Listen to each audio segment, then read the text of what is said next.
Delighted to be here. Jocko reminded me that the last time I spoke to RIS was about 6 years ago when I was with the International Crisis Group, and I'm delighted to be back here in a very different capacity. Then I was doing research primarily on North Korea for the International Crisis Group, and now I'm focused more on development cooperation in third countries working, but I am still working on North Korea. And after all of my presentation, if what you would rather do is talk about North Korea, I'm happy to talk about North Korea. But I'm happy to have a chance to talk about something that's not North Korea related. And I was here when Andrei Lonkov spoke, and I knew that between me and my topic, I wouldn't get quite the turnout. So I hope I can interest you in my topic and show you just how much Korea has changed. I was an intern at the Asia Foundation when I was a senior at Berkeley back in 1989, and I was working on a program called the U.S.-Korea Bilateral Forum. And we had Lee Hong-gu and Han Seung-ju and many other Kyung-won and many prominent Koreans going to San Francisco for a conference. I worked on that. And at that time, I met the Korea representative for the Asia Foundation, and I thought to myself, wow, this would really be a great job to have. I set that as really my life's goal. And it took me 23 years and some wandering in the wilderness for the previous few years. But finally, it happened. And so I'm delighted to be back in Seoul. And I was telling Brother Anthony at dinner that my first RAS meeting was back in '89. I was teaching English at Hagwon back then, and I think it was to see Horace Underwood speak, and I remember meeting Ambassador Greg. I had wonderful memories of RAS going back to the late 1980s, and this is my first time to speak here in about 6 years, and I'm delighted to be here. What I'd like to do is to... This is not good. Okay, there we go. Is to tell you about who we are, if you're not familiar with the Asia Foundation. Tell you about the Korea office that we've had here since 1954. And then I'll focus on really the substance of my presentation, which is on our official development of Korea's official development assistance and our efforts to try and help Korea become a global development partner. But in some ways, the history of the Korea Foundation, Asia Foundation, in Korea it mirrors that of Korea, in that we have evolved as an organization in Korea over time. So we are an NGO, but we like to call ourselves an international development organization. And our current slogan, which is subject to change very soon, is that we're committed to a peaceful, prosperous, just, and open Asia-Pacific region. We've been in Asia and Korea for more than 50 years. In fact, we'll be having our 60th anniversary in a couple of years. And we're headquartered in San Francisco. We have a fairly large office in D.C. and 17 field offices. We're focused on international development systems, capacity building. We focus more on software than hardware, training people rather than building buildings. And we have 5 major themes. We look at governance, law, civil society, economic reform, women's empowerment, international relations, regional cooperation, and our newest theme is the environment. And we work with local partners. We're really forming partnerships with other NGOs, with the private sector, and with local and national governments. This is a map that shows you where our field offices are. And my quiz for you is where do we not have field offices? North Korea. North Korea, we operate here from Seoul, and I'll tell you about our activities in North. Where else? Burma. Yes, Burma. In fact, David Steinberg was the deputy representative in Rangoon in 1962 and was kicked out. And the reason he became a Korea specialist, and I consider him one of my close friends and mentors, was because he was kicked out of Burma. with the foundation in 1960. Where else do we not have an office? Bangladesh. Oh, we have a big program in Bangladesh. Why is that? Japan? Oh, Bangladesh. Oh, it's just where the name is. That's actually Bhutan. Bhutan. Bhutan. We don't have a program in Bhutan. Yeah. We have a big program in Vietnam. Where else do we not have a program? Taiwan. Yeah. Have you ever seen a map of Asia that chops off Japan at Kansai? We gave up on Japan. And this is our only office in developed Asia. We closed our offices in Taipei, in Hong Kong, Singapore, and Tokyo because we could not find a new mission, and perhaps more importantly, we couldn't find a new partners. So why should we be in Korea? We came here during the Korean War and then opened our office right after the Korean War. And Korea is ahead of the U.S. in some respects today. Economic growth, vibrant democracy. I won't comment on the state of American democracy. But so why should we be here?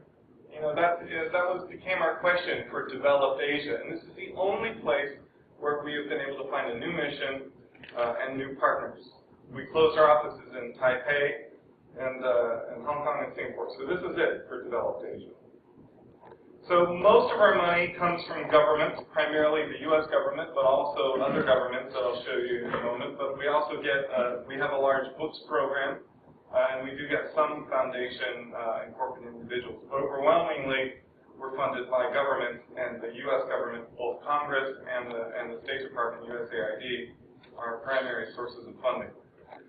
So this is just to show you who our largest non-U.S. donors are. The Brits, Australia is coming on strong. I don't think these numbers, we just signed a new agreement, multi-million-dollar agreement with Australia, the Netherlands, Canada, and now Korea is our newest funding source as Korea becomes a global development partner.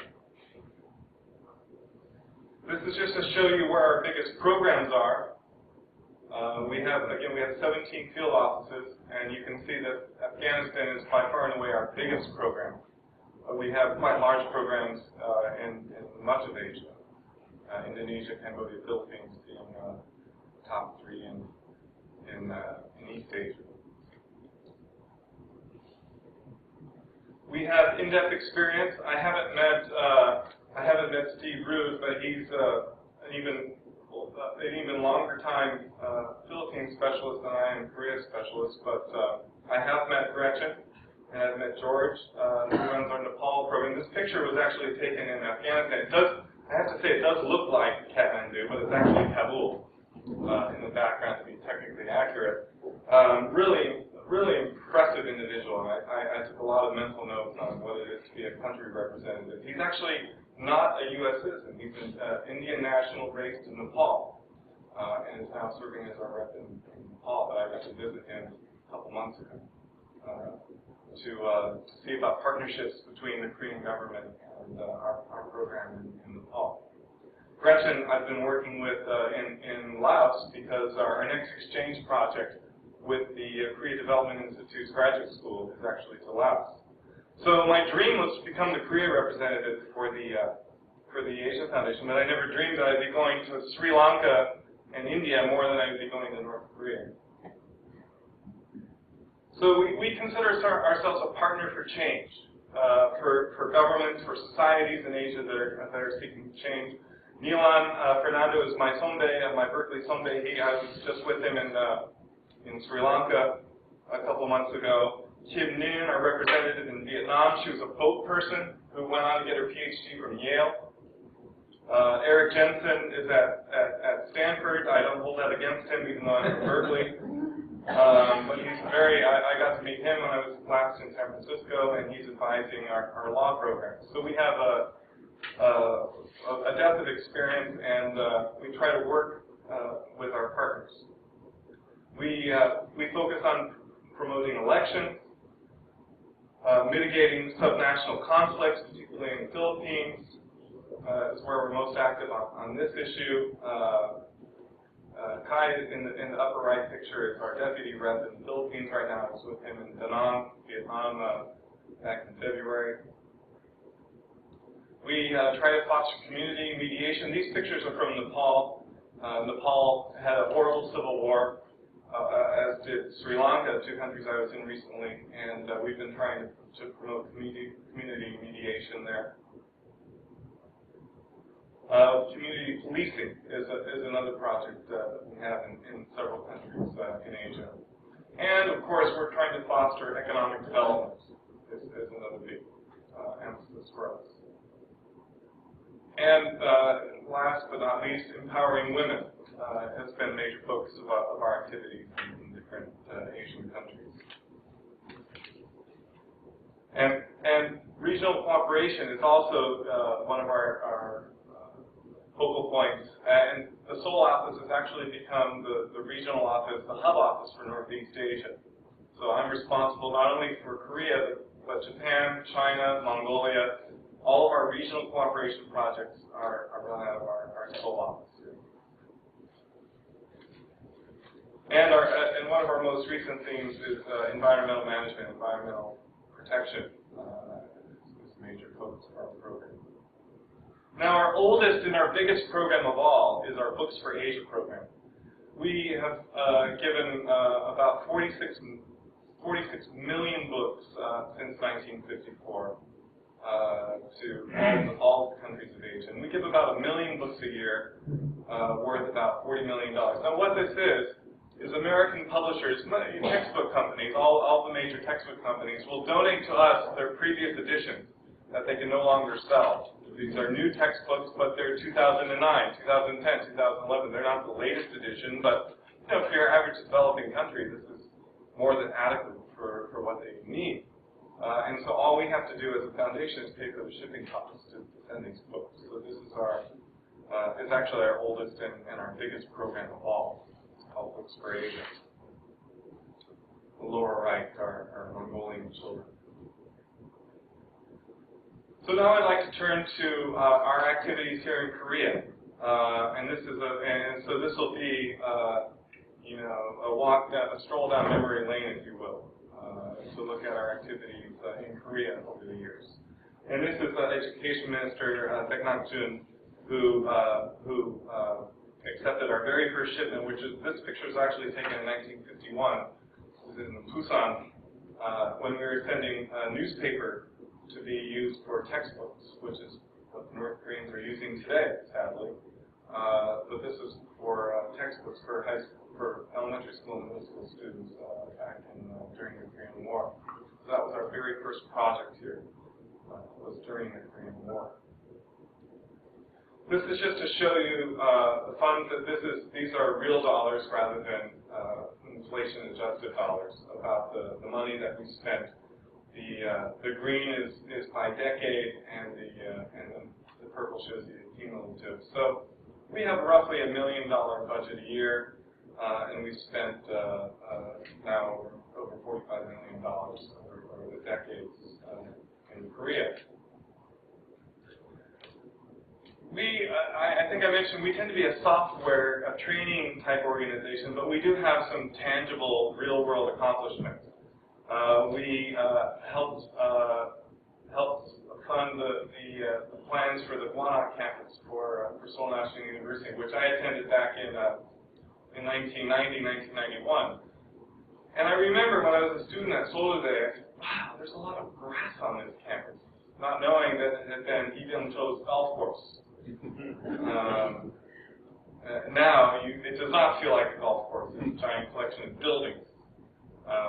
But we, 40 years ago, we helped create this campus. But we also helped create Weyeongdo-Yongguwan. We also, the National Museum. And we were part of Korea's very first 5-year economic plan. We were advisors. At one time, we had 5 advisors in Korea, advising different ministries of the Korean government, including the Ministry of the Economic Planning Board back in 1962 on Korea's first 5-year economic plan. We donated a total of about 1 million books to Korea over a 40-year period, and we've given about almost 200,000 books to North Korea. And we've given grants to over 6,000 individuals and organizations in Korea, including one of my dearest, Han Sang-ju, former Minister of Foreign Affairs.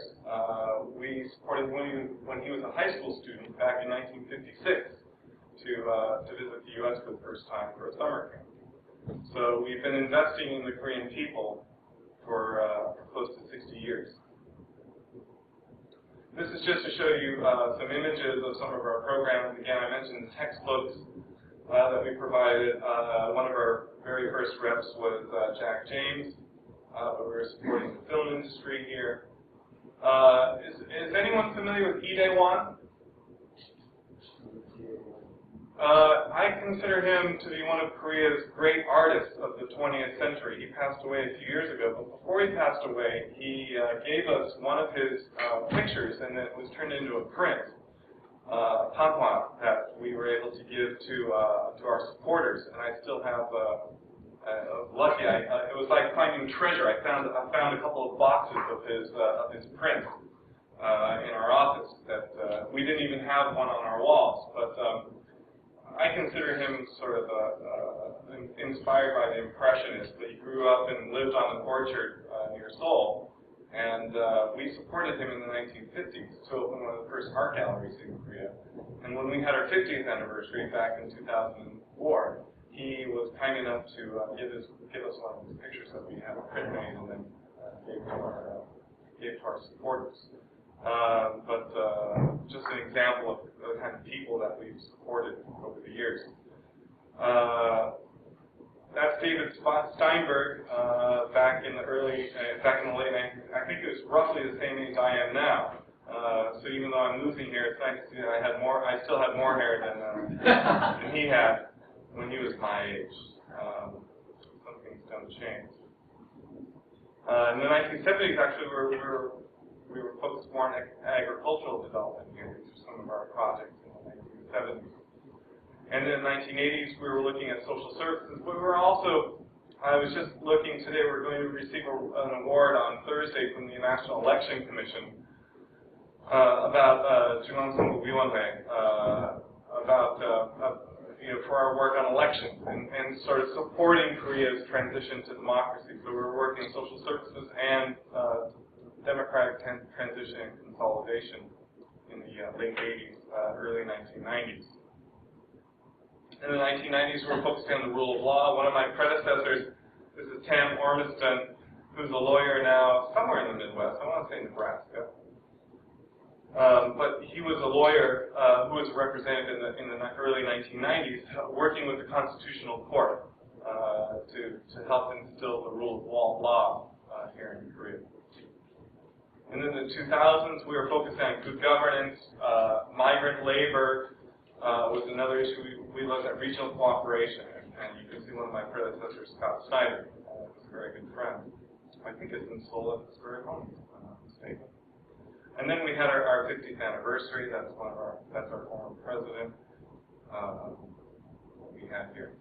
Our current mission here in Korea, and again, it's evolved just as Korea has changed. Our mission has evolved. As we partner with Korean organizations to help Korea become a global development partner. And as I mentioned, we're now the hub office for Northeast Asian cooperation. And generally, very quietly, we tend not to advertise our activities. We try to engage North Korea. I mentioned that we get a lot of our funding from the U.S. government. So we tend to be a bit quiet about our activities on North Korea so as not to offend sensibilities in Washington. But we also don't want to offend North Korea. And so we often don't talk about our work with North Korea. It's not secret, but we just don't seek publicity for this activity. This is just an example. So in terms of engaging North Korea, this is from a study tour that we co-sponsored last year. We had 12 officials from North Korean economic ministries visit Silicon Valley, Wireless Valley in San Diego, and then Wall Street. Sometime when they were in Silicon Valley, it leaked to the media that this program was taking place. And I don't know if you're media. If you're really following the media, you might remember that last spring, there were media reports about the group visiting Stanford University. But they also visited farms in the Sacramento area. They visited Google Earth. They got the virtual tour of Pyongyang that really freaked them out. What? You're not an intelligence organization? We can take this virtual tour of Pyongyang? But then when they went to Wall Street, they got to ask Citibank, so why did you cause the economic crisis in 2007, 2008? I wish I could have been there for that exchange. So we're committed to trying to help North Koreans get exposed to the United States and the world, and give them books in the major universities and libraries. So this is our Books for Asia program. So we give about 12,000 books a year. This is our biggest ongoing project with North Korea, and almost 200,000 since the mid-1990s. The biggest recipient has been the Inmindae Hasikdan, but also Kim Chek-dae, Kim Il-sung-dae, and all the major universities, including Pyongyang Lagi-dae, which was recently established, are all recipients of our books. And so this is really presents us with our opportunity for visiting North Korea to make sure that our books are being received and hopefully being used.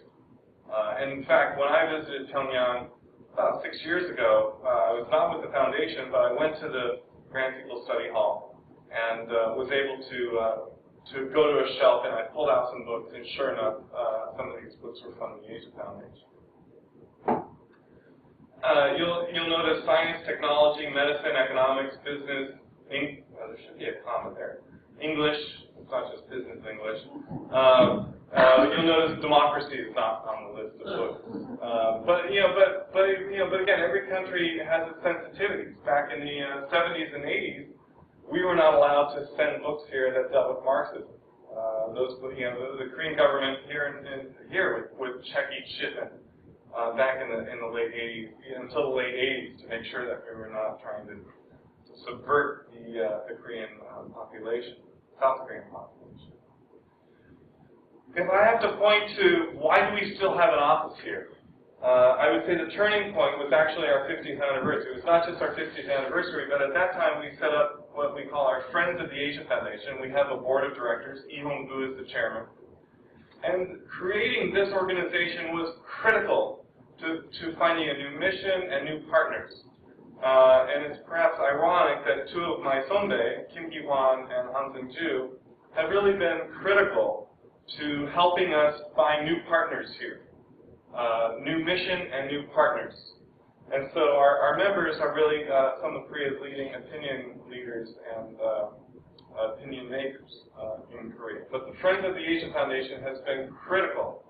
And by the way, we'll be having if you're not on our mailing list, we'll be having our next, our only meeting of the whole year will be on May 30th. And you're all invited. If you haven't received an invitation, just give me your card. And we'd be delighted. We'll be at the Chosun Hotel on the evening of May 30th. It will be a reception. Our executive vice president will visit from San Francisco. We'll have a Blue House and Ministry of Foreign Affairs officials as our speakers. And we'd love to have you join us, as long as it doesn't conflict with the Royal Asiatic Society program. Good. I think it's a Wednesday, if I'm not mistaken. And these are just some of our corporate partners. To be honest, we're not as adept as the Asia Society or Korea Society in terms of attracting corporate partners. These are some of our corporate sponsors. So that kind of ends my discussion about the Asia Foundation as a foundation and what and our office here. And so now I'll turn to look at Korea's ODA experience as a development partner, and then our role in trying to help facilitate Korea's role. And the first data that I'd like to show you is the fact that Korea, as of last year, was the 8th leading country in the world in terms of exports. Very, very impressive. But if you look at overseas development assistance of members of the OECD, Korea is more like 18th instead of 8th. And we've highlighted New Zealand, the home of my classmate and very close friend, Steve Nestein. Portugal and Spain, because these are countries with relatively the same level of economic development. That's amazing. The Kiwis and Koreans have the same level of economic development? Amazing. But you know that even among countries of roughly the same level of economic development, Korea is behind. That Korea's stature as an exporter does not match its stature as an overseas development assistance provider, at least in terms of per capita percentage of its GDP.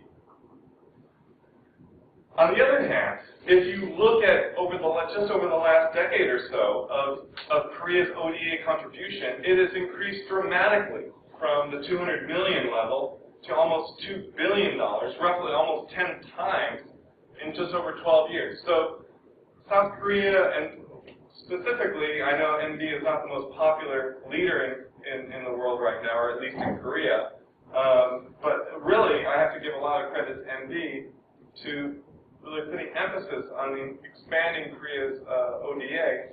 You can see this dramatic increase, particularly since he became president, and the commitment that he made to have Korea's ODA match its stature. This is just to show you, so the absolute increase has been very dramatic. This is just to show you the sectors that it's been, you know, again, South Korea, like Japan, following in the footprints of JICA in Japan, Korea is focused on hardware, on buildings, infrastructure. And so social infrastructure, schools, and whatnot, as well as economic infrastructure. I was in Sri Lanka, and one of the big projects there is a convention center that they're building in Sri Lanka. The Asia Foundation, we tend to focus on software. And just one irony about Sri Lanka, you know, I had a chance to visit, and I had brunch with the Korean ambassador to Sri Lanka, and he was telling me his biggest challenge of being an ambassador is trying to get the Sri Lankans to stop referring to their slums as Korea. Now, why in the world would Sri Lankans describe their slums as Korea? Anyone want to give a guess? How in the world would Sri Lankans know to call their slums Korea?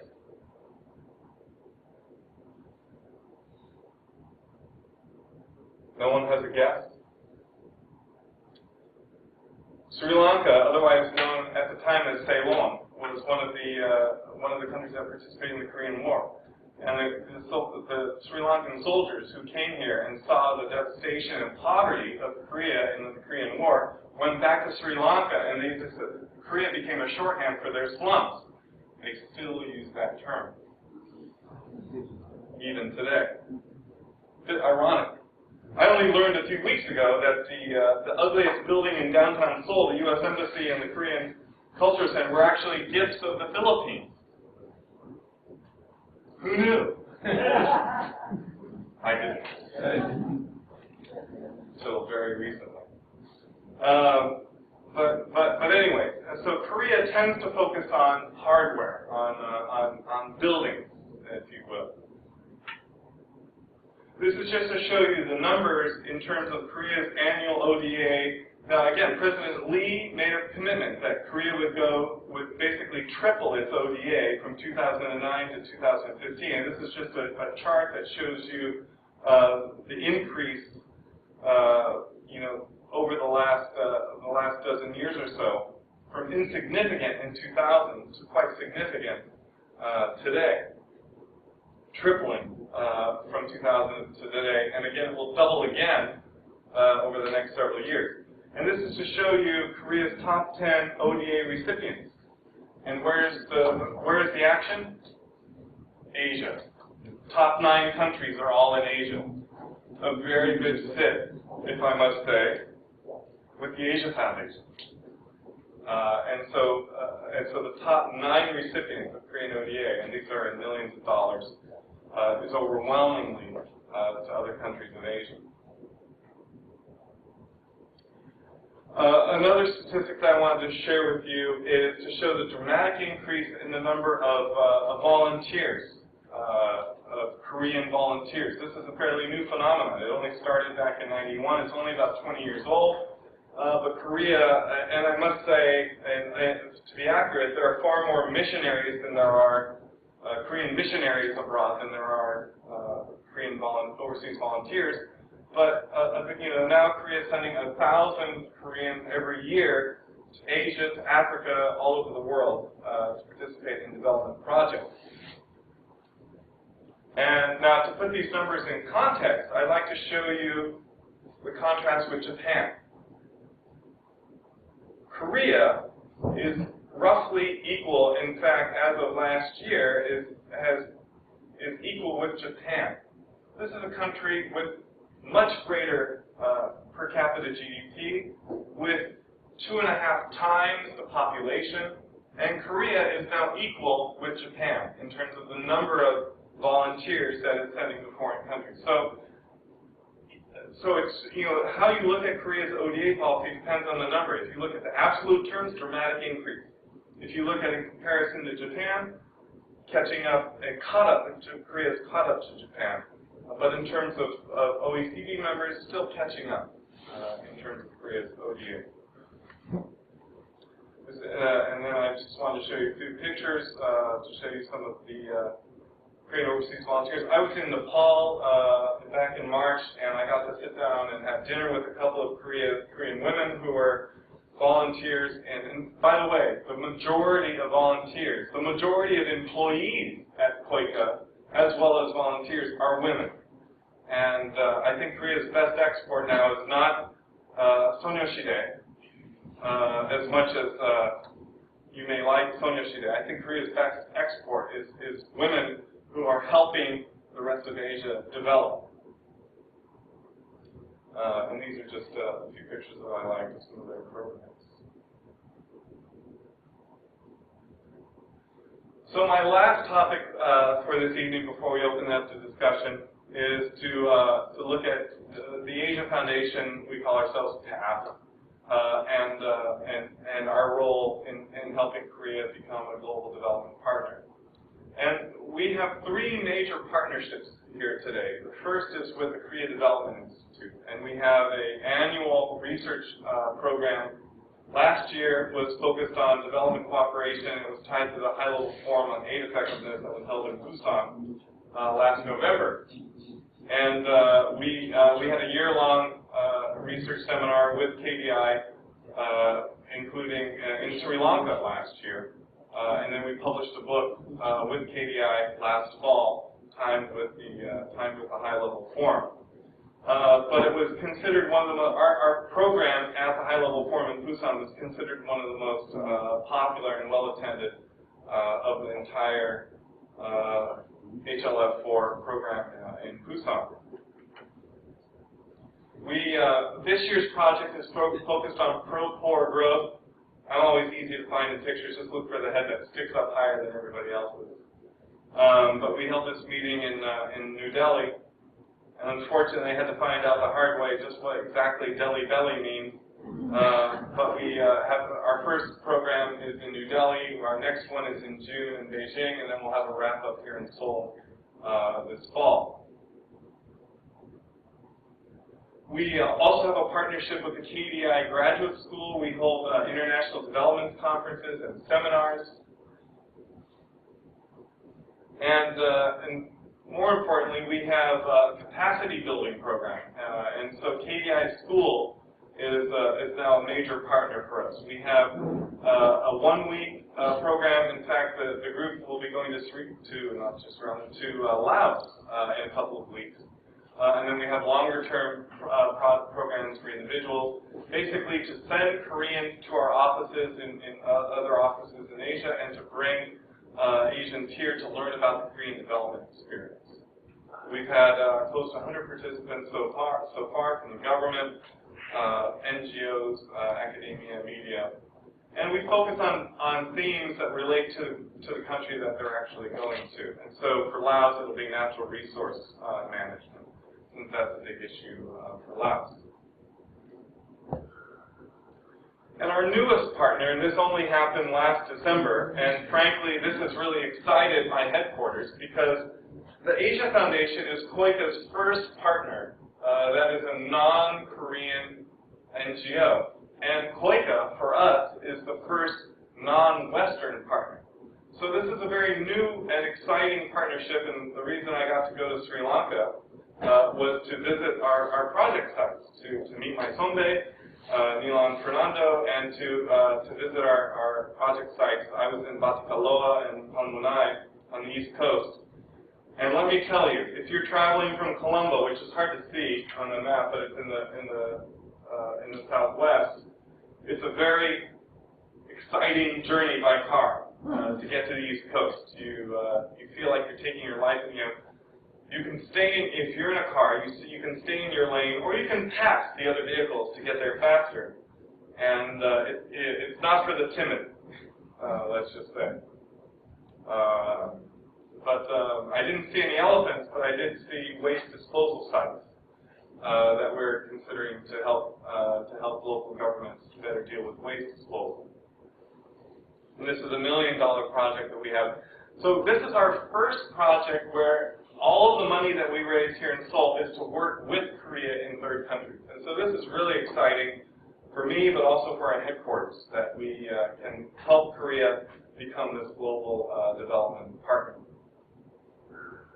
But it's focused on very mundane, very unexciting things like increasing local tax revenues. And I sat down with mayors of Batikaloa and Panmunai, and they were so excited that we had shown them how they could raise more money, how they could collect tax revenue more effectively, and then spend it on their citizens. And so improving local services, supporting tourism. Batikaloa was a port city set up by the Dutch and the Portuguese 400 years ago, and they have a fort that's still there. It's a beautiful coastline, devastated by the tsunami in 2004. Beautiful coastline, rich history, but nobody knows about this place. And so we're going to try and help them to develop their tourism facilities. So we're working with KOICA, again, their hardware, we're software. You know, with any computer, you need both. You can't just have one or the other. So we found a complementary partnership with KOICA. And this is with you can see I tower over your average Sri Lankan. But on the upper left there is the mayor of Panmunai, Oxford educated. I felt like I was acting out the king and I. He would say, "Come!" And I felt like I should say, "Yes, Yul Brenner, I'll follow you." But really, really neat. Both mayors were really impressive people. The mayor of Batikaloa, the woman that I'm shaking hands with, she lost her father in the Civil War. She's still only in her 30s, but she's facing re-election this fall. But they're both very committed to developing their cities to help their citizens, and they need partnerships. They don't need money. In fact, we've given them very little. We've had existing programs. We've given them very little money. If you'll, give them fish or teach them how to fish, and we've taught them how to fish better. And so they don't really care about the money because we're not giving them money. We're trying to help teach them strategies for being better leaders. And so it was really, to be honest, I've never visited a field project before. It was really exciting. The lower left picture, it's not very exciting, but we painted the walls and we taught them, it wasn't just paint, but it was teaching them how to collect tax revenue. And this really made a difference for these cities. And it's really hard to show that in pictures. But those are the kind of projects we do. This is a picture I took in Nepal. Long ago, I used to be a photographer, and the Nepalis are just absolutely wonderful people. And this is in the Kathmandu Valley. Kathmandu is incredibly ugly. You get out of Kathmandu, it gets really beautiful and really interesting.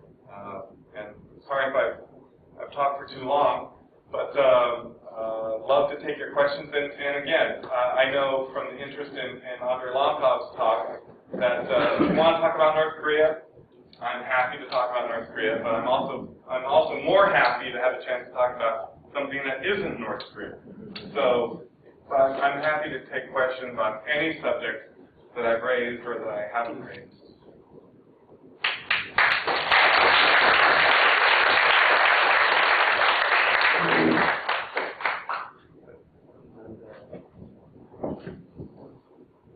Thanks so much indeed for this. thanks to this particular gathering, this small research effort. Number one question, when it comes down to ODA, or the committee, the system committee, or OECD, we became a committee member, a committee country, right? OECD. DAC. Right. DAC member. It's amazing. But, when it comes to this kind of system program, we do know that everybody really hate Korean churches. I mean, whatever denomination we just set up. I tend to deal in 10s and 20s. Right, but the charity, the charity of its organizations, I think it's a huge amount of contributions being done.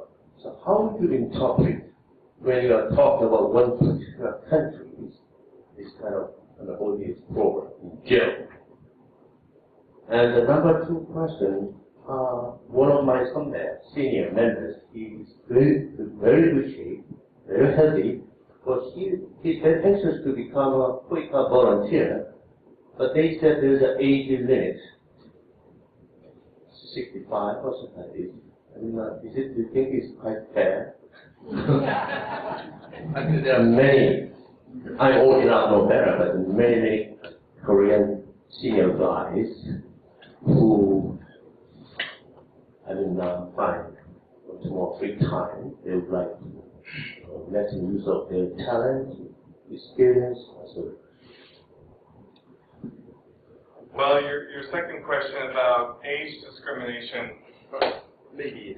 I don't know how to answer that. I mean, I'm not Korean. It's not my decision to make in terms of age limit.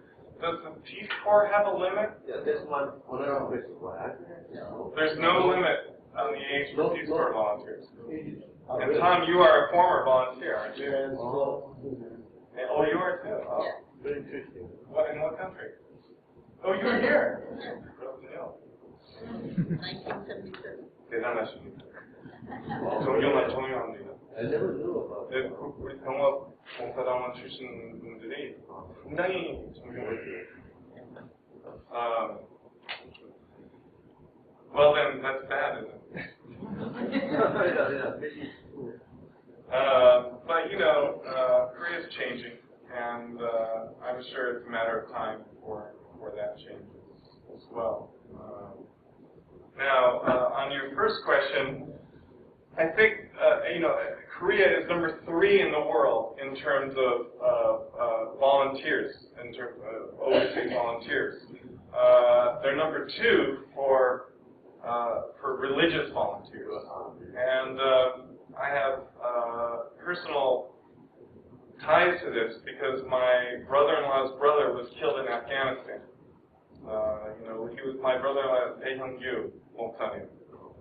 My 동서의 동생, and who led the group in Afghanistan. I think that was a mistake, even though it was my brother-in-law's brother. I think it was a mistake for him to take that group there. But it is a fact that Korean missionaries are more active and aggressive in terms of providing assistance than KOICA is. What I don't know is to the extent to which they're complementing each other in their activities. My sense is that their activities are very separate and they're not trying to coordinate their efforts. But this is not just a problem between religious and non-religious communities, but between governments. There's not adequate coordination between Japan and Korea, or Korea and the U.S., and that's one of the goals for the Korea and for the Asia Foundation is to try to improve coordination of different activities. But yes, Korea has a huge missionary, second largest in the world, that are trying to help developing countries.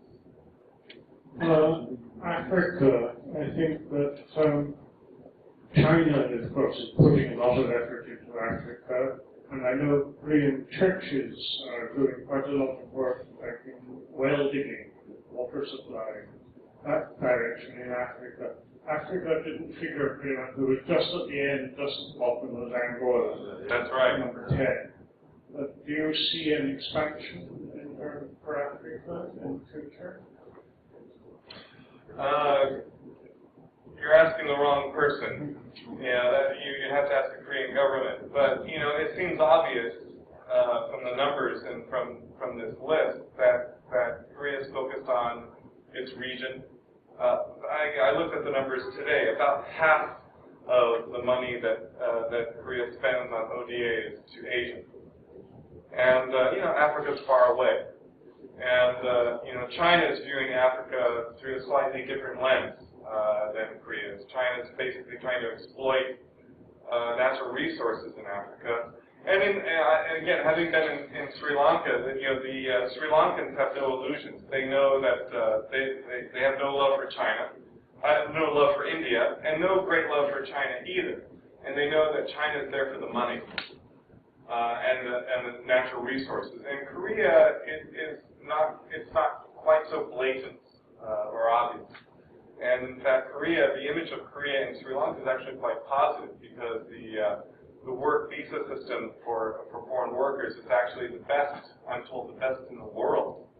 That Sri Lankans would rather come to Korea than any other country, because it's sponsored by the Korean government, and the work conditions are actually much better than they are in the Middle East or in other Asian countries. So it's relative in some ways. I see my Sonde has a question. This is a really interesting question. I haven't really thought about this. That's a very interesting chart in terms of what it shows for some of the things you're talking about. But it raises the issue. If I look at those top 10 ODA recipients, what you find with Afghanistan and Angola being interesting outliers, Afghanistan though can be explained by Korea's military presence, and thinking about Union Box, Christian viewpoint and the way that has unfolded over the last 5 years. But the other countries on that list are all the top places for international maritime migration and labor migration into Korea. And that would probably explain a lot of the desire for any sort of connections with them. The one other place that is not really represented that would seem to be important, and I'm wondering why it isn't on the list, is, well, I can imagine the reason about China as a destination from which we receive international maritime migration and labor migration, and what the relationship is that Korea has made a determination that it will not give any aid to China, or how that plays out. That's a very interesting question. That I actually hadn't made that connection, but I'm looking for actually one of my early slides. If you look at, we have a fairly large program. In fact, China for us is 1, 2, 3, 4, 5, 6. Is our number 7. It's our 7th largest program, and this creates some controversy in the U.S. Why are we spending $4 million in a country that's competing with the U.S.? And our work in China is focused primarily on rule of law, which I think it's safe to say China could use a little bit more of. And so, but it's not without controversy for the U.S. That's interesting. I hadn't really. I'll have to ask my colleagues and counterparts at KOICA why they've made a decision not to have China be a primary country. I guess Koreans already appreciate that China is as much a friend as a potential threat, and that there really isn't a need for volunteers or for projects in China. And again, for us, it's not, and again, it may be the nature of the development assistance. KOICA, again, it's very old school. It's buildings, infrastructure. We're more of a training software organization. So, China they're building faster than they can put the cranes up, but they still have a long ways to go on the software side. So that might partially explain why we're so active there and KOICA is not. But to be honest, I hadn't really thought about that. Oh, it's just public health. Are you involved at all in public health issues? The short answer is very little. It's not one of our major thematic areas. We're not digging wells. We're not providing vaccination. So we're really not involved with public health issues. Is that because we think other groups do it better? I wouldn't say because I think it's just kind of the nature of our, it's more on economic development more broadly than health issues. But to be honest, I don't know why we evolved in that direction, but at some point, and I don't know when, we made the decision that we wouldn't be working in that area.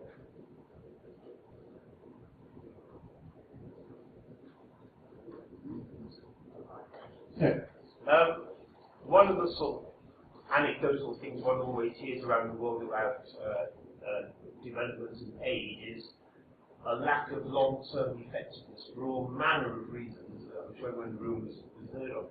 Could you briefly outline for us what kind of long-term evaluations your organisation carries out to determine, dollar for dollar, how effective you are? That is the biggest challenge in the development, or one of the biggest challenges, is long-term effectiveness. In fact, when I was in Nepal, I was doing some trekking with the KOICA representative in Nepal, and we happened to just wander into a women's co-op that had been set up in a village outside of Kathmandu. The building had been built by the Japanese about 12 years ago. And they built the building and they left. And several years later, the building began to languish.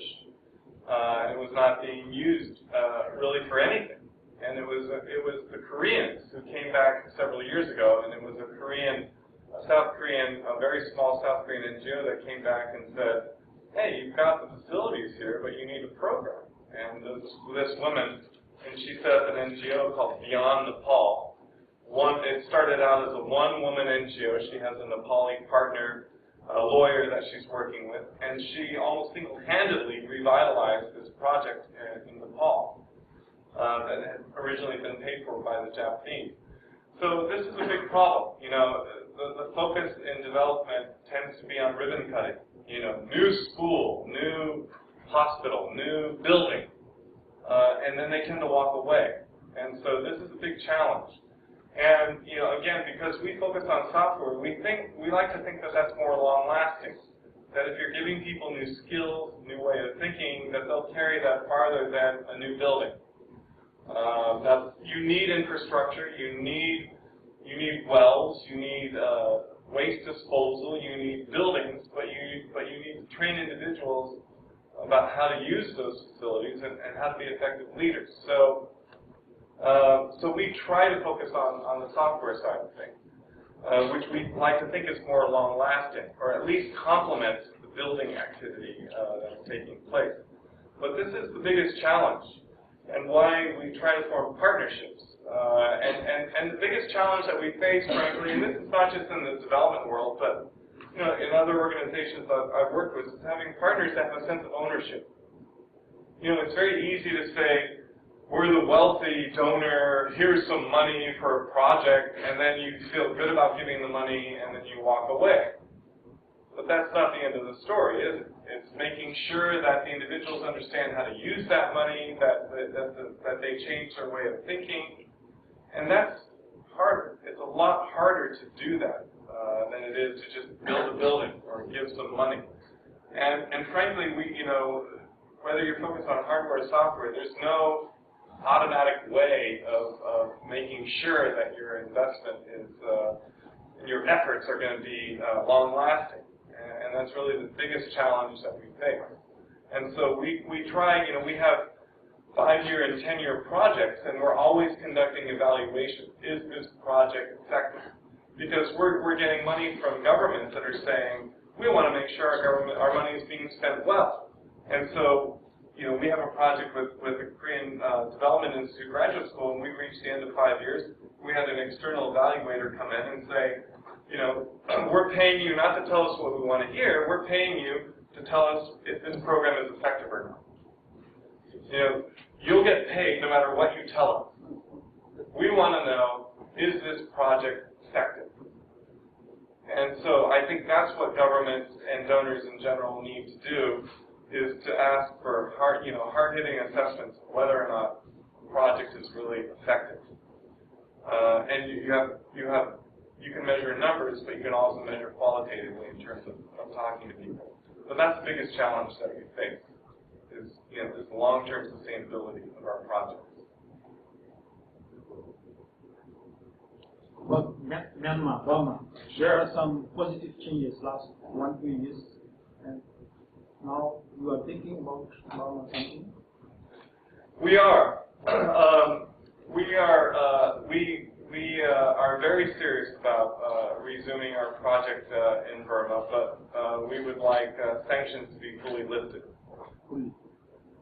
U.S. sanctions to be lifted. The U.S. government and Congress in particular is a major funding source for us. So we're cautious as a foundation in that we want to make sure that we have bipartisan support for entering or leaving a country. So we're not the first organization to be back in Burma. Many organizations are. I've heard that getting the hardest thing to do in Rangoon right now is to find a hotel room, because there are so many NGOs and aid groups that are there setting up offices that every hotel is taken. When I was there 6-7 years ago, it was like the hotel was empty, and now this is a boom. But we want to make sure that the changes that are taking place are going to be lasting, and so we're hoping that as soon as sanctions are lifted, U.S. sanctions are lifted, that we can go back in very quickly. Back to the destination countries for Korean KOICA ODA. Are you aware of any particular policy that KOICA gives most of their aid to, directs most of their aid to Asia? Is it just a geographical thing? They happen to be close. Not just geographical, but economic. That if you look at these are as my Sonbei pointed out, that it's probably not a coincidence that these are not only the countries that Korea is trading with, but foreign labor, brides that are coming to Korea are coming from these countries as well. So I think that's really the factor that's really the factors that are really driving this, is that this is where Korea sees its future in terms of trade and exchanges. That Africa is still relatively distant in that respect. I can just follow up on that and what I said before. I mean, again, I'm really puzzled about Angola's presence, and from what I was saying, Uzbekistan's absence, for example. Any knowledge of that? Thank you for giving me some homework. Well, it's a great question, because you're right. I had a chance to visit Uzbekistan, and there's very close ties here, labor and marriage, and a restaurant that I think we're going to be going to in about 10 days. There's some Uzbeki-run restaurants here. It's a very good question. Angola, I have no idea why Angola is number 10 on this list. I couldn't begin to tell you. Just following up what Professor Epstein said, I'm also surprised by Angola. I would have thought that if an African country were on the list, it would have been perhaps Madagascar, given the plan to rent a Belgium-sized chunk of Madagascar a couple of years ago.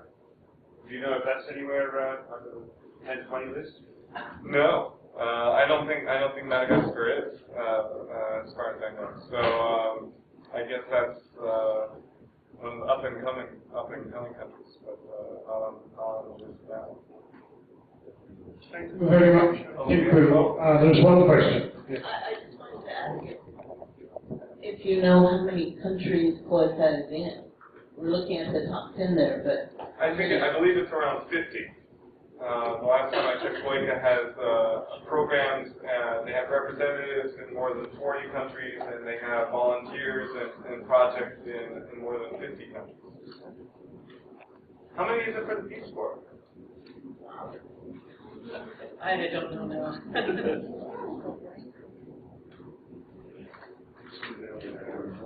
Last one. You suggested that in Sri Lanka they are very receptive to your idea of assistance and tanks and that sort of stuff, but in my experience, people don't really like advice from other people. is it tied to some kind of funding, or do you work with them to work out where there's going to be some kind of funding, like some kind of carrots as well? Because otherwise, I find it hard to believe that they're so receptive to being. Yeah. It's a very good question. In fact, we, having been there and met with them, we actually have helped them put together proposals for aid from other organizations. Okay, right. So they know, these leaders know that if they don't have a good game plan, they're not going to get funding for their projects. And we have, we have only one American, and he's Sri Lankan American, my Sonde. Nilan Fernando is the only American working in Sri Lanka. We have more than 20 Sri Lankans, including in the province of Sri Lanka. And so they are Sri Lankans working with these local governments. In fact, I was traveling with two of our economic advisors, one working on the public side, the other on the private side, and they are basically serving as informal advisors to these governments and helping them to figure out what it is they need to attract investment and what it is to attract ODA from other countries. So it's not just that they can benefit from our projects, but we're more than happy to help them find other projects. And the bottom line is they want to have more revenue so that they can have more that they can spend more money. And so we're basically showing them how to collect revenue. So, again, without giving them any money, other than just giving them a training program. And, frankly, I was amazed that they were so excited about tax revenue. It's not the most exciting subject in the world. But one of the mayors gave this presentation, and it wasn't just for me. He had invited the Sri Lankan media to attend this, it wasn't a news conference, but it was, he was advertising not just to me, but to the community that, we're increasing our tax revenue and we're going to spend this money to help our citizens. So, and that's the key to a partnership. It's a sense of ownership that, we're not just handing them something that they can keep, that they can use to better their society. But that is our biggest challenge. Thank you very much.